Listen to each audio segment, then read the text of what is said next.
Guys, and welcome back for another tutorial. Today we're going to do a super quick one using Dollar Tree fabric. Now seasonally, Dollar Tree comes out with some pretty cute fat quarters, and I always love to pick up some. A fat quarter is a piece of fabric that measures about I think 19 inches by 19. Correct me if I'm wrong in the comments, but there's a lot of things you can do with fat quarters. So you know, paper piecing is one thing, but making little holiday garlands is another one. So today we're going to be learning how to make this super cute, easy, beginner friendly. So if you're just new to sewing and you want to make something really cute to hang in your room or around the house at the holidays, this is a little fall one. We used the fall fabrics that we got over at Dollar Tree.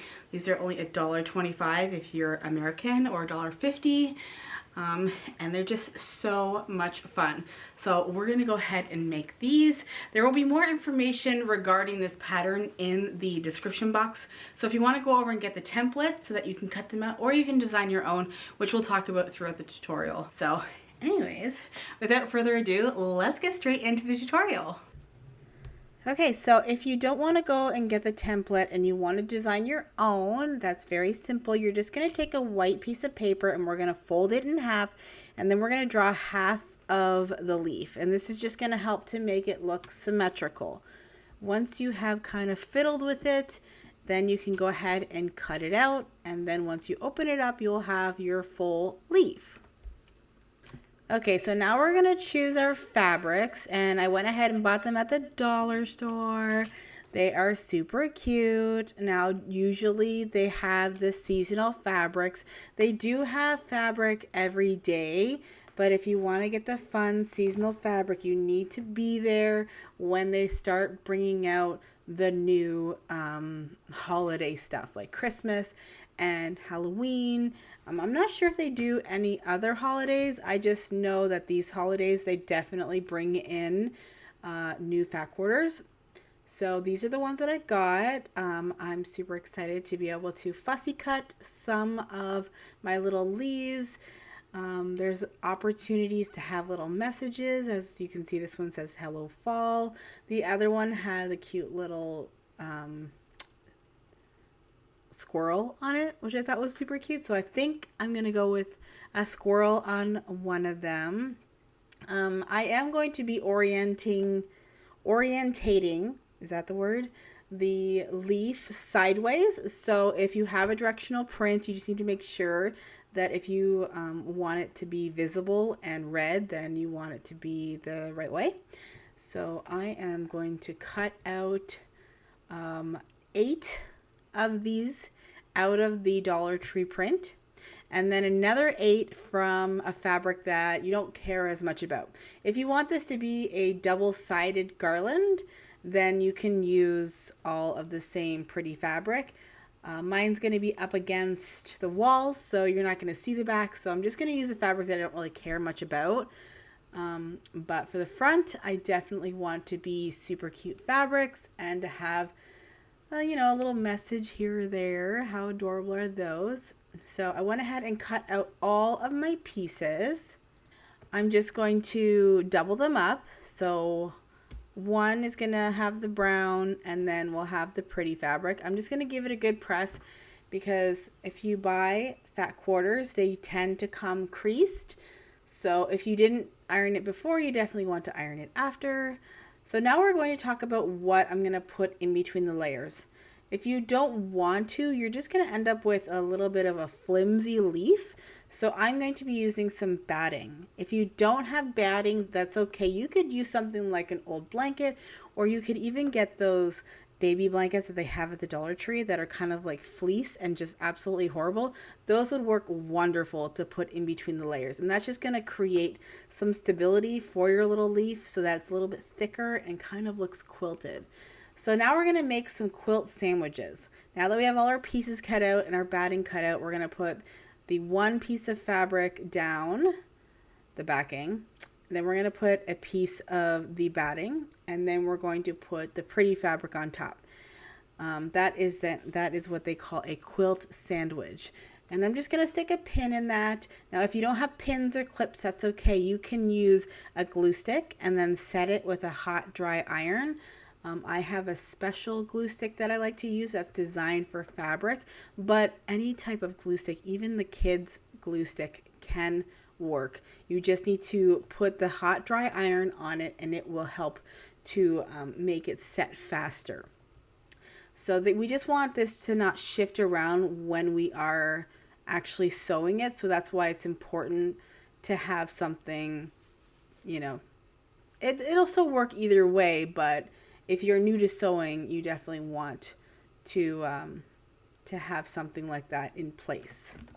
All right, so you're at your sewing machine. We are going to be using a zigzag stitch. So I have my little stitch template here for my machine, and a zigzag stitch looks exactly how it is said.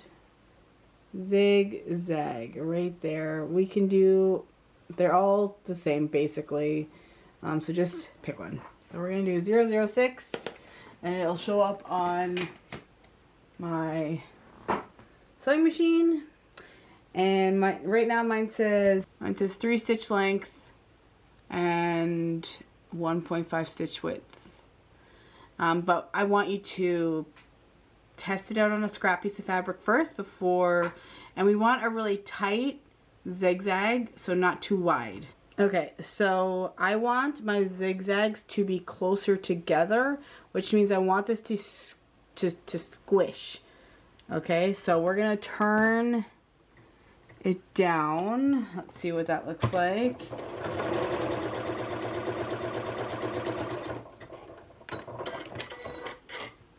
Okay, that made it shorter, which means I'm using the wrong dial. So we're gonna turn down the other one.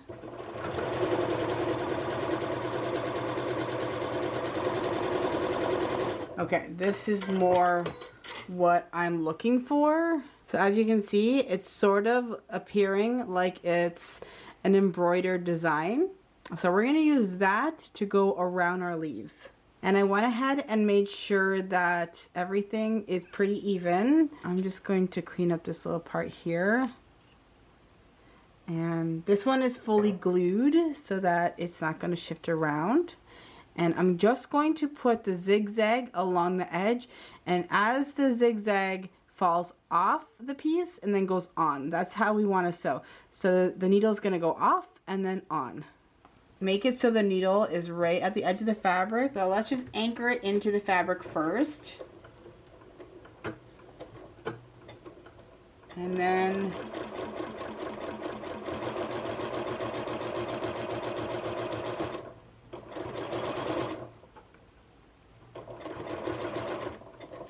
we're gonna start going around it. It's gonna take a little bit of time.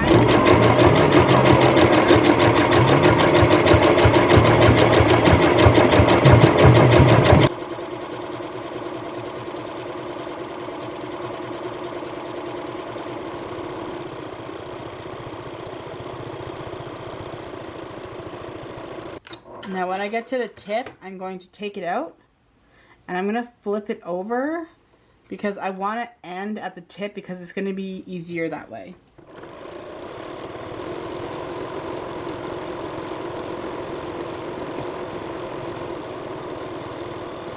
And then we'll stop.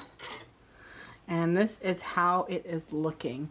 Now it's a little bit rough around the edges, but I really like the look of that because it's a leaf and leaves aren't perfect, and sometimes they have these little jagged edges along it, and I think that looks so cute. So I'm gonna go ahead and do the rest before we move on to making the designs on our leaves. Okay, so now we're going to do some fun little detail with our straight stitch, and we are just going to create some fun little lines to kind of draw the sort of veins of the leaf. Now this does not need to be perfect. This is more of a shabby chic kind of feel. So I am just going to start with the stem. So we're going to have a line going this way, and then we're going to have some cross. Now you can also do this by hand if you want to. You can use embroidery floss so it stands out more, but we're just going to do it quickly with our sewing machine. I'm going to go up a little bit, and then we're going to go out. And you can also do it with a free arm if you're comfortable with free motion quilting or the free motion foot. And we're going back to the center. Keep going up.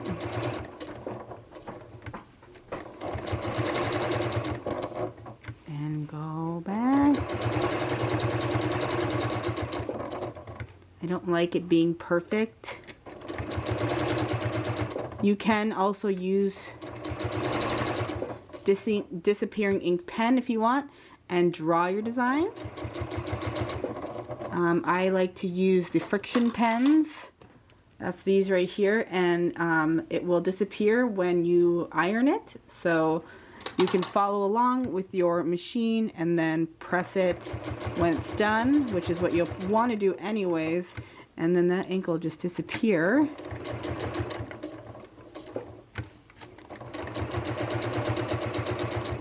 And then that is that. So you can see, you can kind of see it better on the other side, but I think that, you know, doing it this way gives it some character, and also means that every leaf won't be the same because, you know, in nature leaves aren't the same. So I'm going to go ahead and do the rest. Okay, so now that we have all of our pieces sewn up, we can bring it over to the ironing board. And we're just going to give it a good ironing, make it nice and flat, cut off any loose threads or any, you know, if there's any fabric that's going past the stitches, you know, you can just kind of cut that off. And then we're ready to go on to the next step. Okay, so I'm just going to take some 1/8 of an inch ribbon as my strand, and this is able to be slipped through darning needle, so I'm just going to do that. And then I'm just going to thread it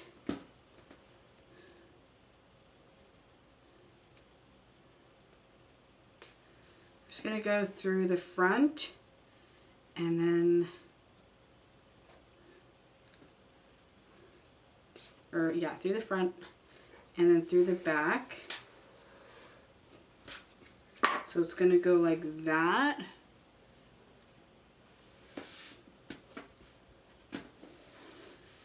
And I don't know how long this is going to be, but we'll just keep going. So I'm going to go through the front.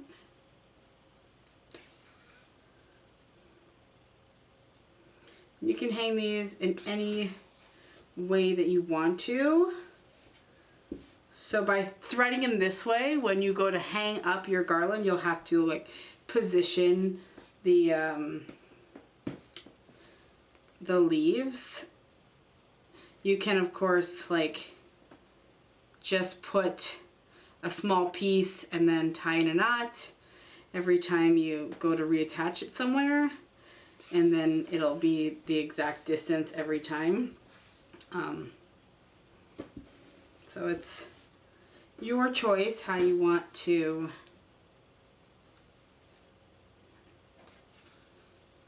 hang it. Now doing it this way, you are going to see it like run across the back, so just keep that in mind. That is okay with me as it's going to be hanging up against something. So then I'm just going to lay them out and distance them, and then I'll know how much to cut.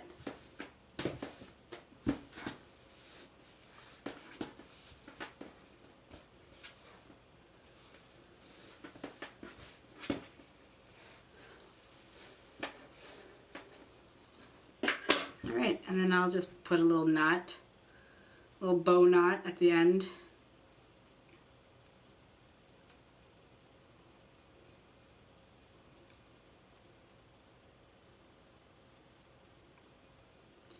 And that is how I will hang it when I go to put it up. Sometimes vocabulary runs through my head. Conversations, hesitations in my mind. There we go. Alright, let's go put it where we want it to be. And we're done! Isn't it so cute? It really adds a lot of whimsy to my room, gives it some personality. I love how we were able to fussy cut some of them and how they're all different because, I mean, I'm no expert. I'm no perfectionist. So playing with the stitching and all that stuff means that every leaf has its own little personality. So I hope that you give it a try, and if you do, I would love to see it. So please come over to my Instagram or TikTok and share. I would love to share it with the community as well. All those links are in the description box. So any of this information will be located in the blog post, which will be linked in the description box below. And of course, if you're new to the channel, I would love it if you subscribed and hit that like button. And of course, if you have any questions, don't hesitate to ask down in the comments section. So thanks so much for watching, and I will see you guys in my next tutorial. Bye guys!